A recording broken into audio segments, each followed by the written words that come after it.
जनसंवाद खबर में आपका स्वागत। बानावर पहाड़ पर हादसे में मारे गए लोगों के आत्मा के शांति को लेकर कराया गया सुंदरकांड का पाठ सैकड़ों की संख्या में लोगों ने लिया भाग। दरअसल जहानाबाद जिले के बानावर पहाड़ पर पिछले पखवाड़े हादसे में मारे गए लोगों के लिए जिले के लोग अलग अलग तरीके से दुख प्रकट किया।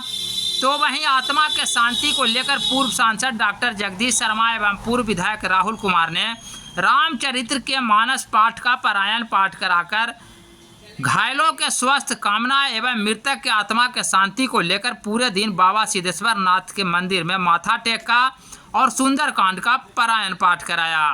उन्होंने कहा कि हिंदू धर्म में ऐसी मान्यता है कि सुंदरकांड के पारायण पाठ से मृत व्यक्ति की आत्मा को शांति मिलती है, क्योंकि भगवान शिव महाकालेश्वर है और इन्हीं के नगरी में जलाभिषेक के दौरान हादसे में 8 लोगों की मौत हो गई थी।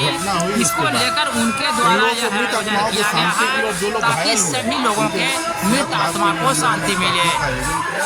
क्योंकि हिंदू धर्म जो भगवान शंकर हैं वो संहारक भी हैं, तो इसलिए उन्हीं के दरबार में घटना भी यही हुई थी कि विष्णु सहस्त्र नाम और फिर रामचरितमानस का सुंदरकांड का पाठ का आयोजन किया।